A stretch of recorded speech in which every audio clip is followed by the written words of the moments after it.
Coming up next on This Week in Torrance. Tragic news hits home for many in the North Torrance area as news unfolds of two local teens involved in a fatal car accident. And a lucky student was chosen to receive a smile that's sure to last him a lifetime. Then a special guest at John Adams Elementary School makes learning a hands-on experience. Plus, are you ready to cast your ballot come June 3rd? Don't miss the chance to make your voice heard. We'll tell you how to register for Election Day. These stories and much more are just seconds ahead. Your local news starts right now.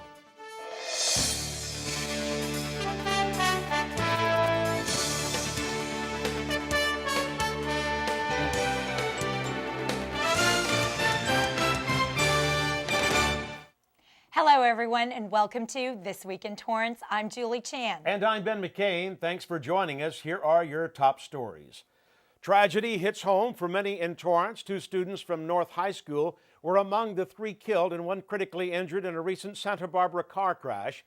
We spoke with North High's principal to hear how faculty and students are coping with the devastating news. We feel the sense of family at North High School, and losing a member of our family really felt personal. I imagined the feelings of the parents and how this would impact our school, and we immediately kind of went in almost onto automatic mode. We have a grief protocol for ways of getting ready for a disaster such as this, and so we contacted our counselors. Soon counselors from other parts of the district arrived at our school, and we got ready for what we knew was going to be a long, difficult day. The two teens involved in the crash are Danielle Morello and Jessica LaFew, both 17 of Torrance. They died in the crash, along with Brian Lopez, 20 years old. Eric August, the only survivor, also 20, was critically injured and sent to Santa Barbara Cottage Hospital. According to the California Highway Patrol, all four were in a 2005 Mazda heading south on the 101 near the Castillo Street exit when they suddenly veered right and hit the guardrail, flipping the car onto its roof. Moments later, a white 2013 Ford Mustang crashed into the Mazda, ejecting two of the passengers. The driver of the Mustang was arrested on suspicion of drunken driving. Parents were notified nearly 9 hours after the accident. Principal Richardson shared how students and staff responded at North High School when the news broke. I've been very impressed by the strength and the maturity of our students, and also the love and the support that our staff has given. We pulled together and people came and hugged each other. North High held a memorial in their honor. We'll bring you that story next week. Torrance police are looking for a suspect involved in a recent theft at Best Buy.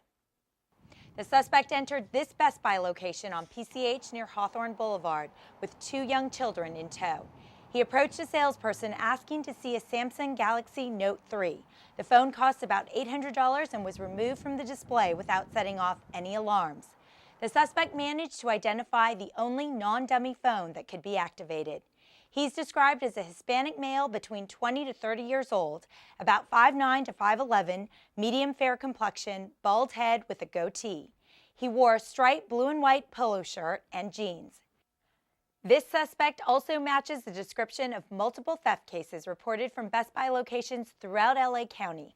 If you have information, call Torrance detectives at 310-618-5581. AYSO and Fox Sports recently announced a wide-ranging partnership today, making Fox Sports and its family of networks the premier sponsor of AYSO and presenting partner of AYSO's 50th anniversary. The new partnership brings together the oldest and best-known national youth soccer organization in the U.S. with Fox Sports 1, Fox Sports 2, Fox Soccer Plus, the Fox Sports regional networks, Fox Sports Radio, and the Big Ten Network. Throughout the 5-year deal, Fox Sports will feature AYSO initiatives across all its platforms through on-air promotions, public service announcements, and in-program messaging. The city is also partnering with AYSO. The organization, founded in Torrance in 1964, has brought more than 6 million children to soccer fields. Council members were recently asked to approve and appropriate funds for hosting the AYSO 2014 National Games taking place here this summer. Not to exceed $75,000, the funds will help dedicate fields, provide porta potties, take pickup and disposal, field striping, on-site storage of equipment, and shuttle transportation.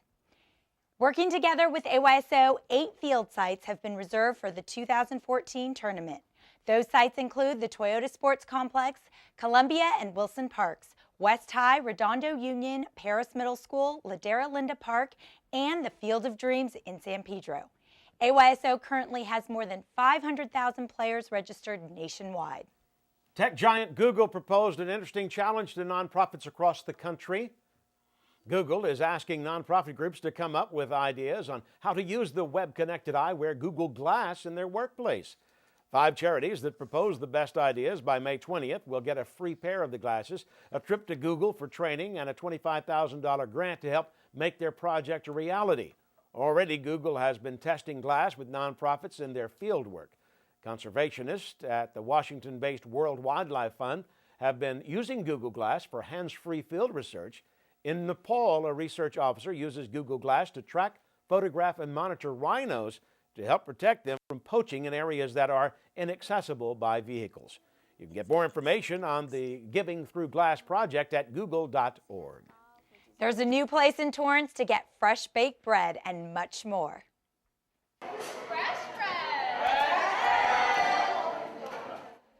You'll hear that sound often when you visit the newly opened 85 Degrees Bakery Cafe in Torrance. They offer a wide variety of freshly baked goods, as well as cakes, teas, and coffee drinks. Some of the customers' favorites include their brioche bread, Black Forest cake, and sea salt coffee. They also offer more than 20 types of cakes. It's nice to have this access of 85 so close to me and all the people around here to try it, because before we'd have to drive like 45 minutes an hour just to go to the closest 85. We've always been very busy ever since we opened, and as you can tell here, there's a lot of people here waiting for cakes and drinks all the time, and bread is our #1 thing, and we're always yelling out fresh bread, and everyone's always really happy to be here.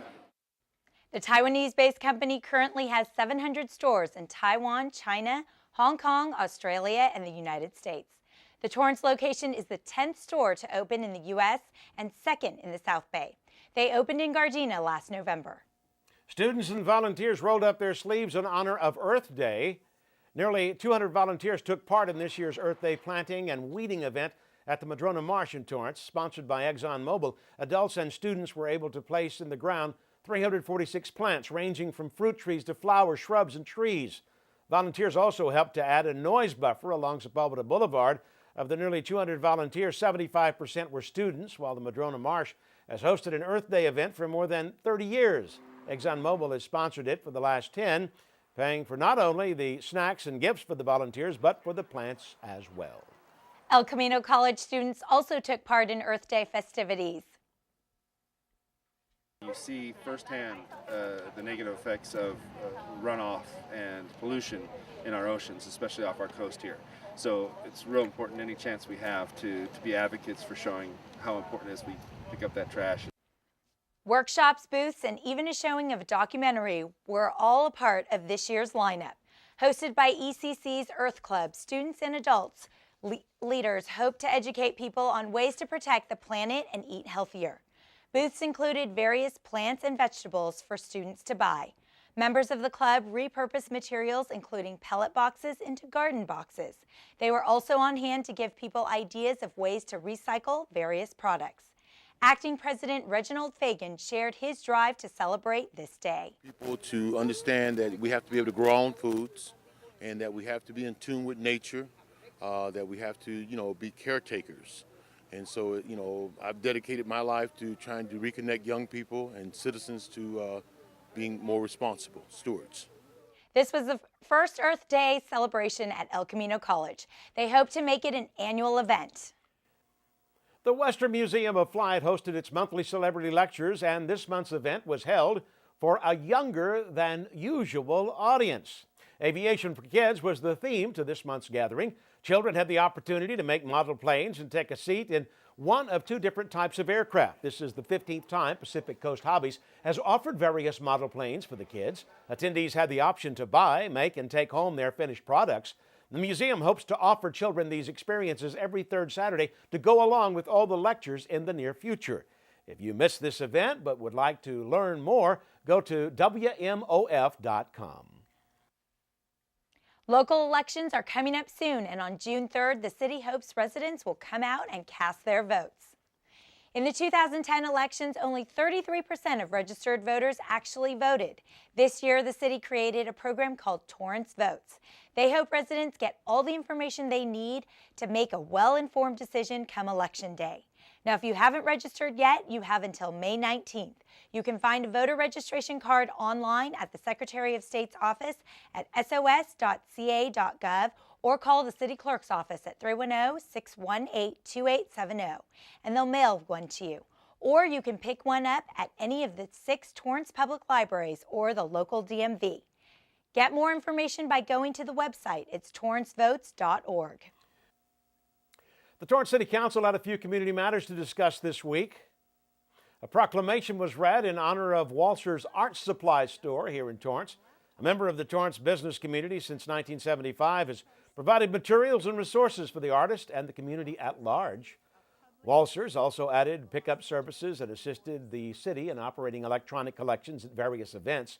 After 38 years of business and having recycled more than 8 million pounds of electronics and other materials, Walser's is in the process of downsizing and relocating.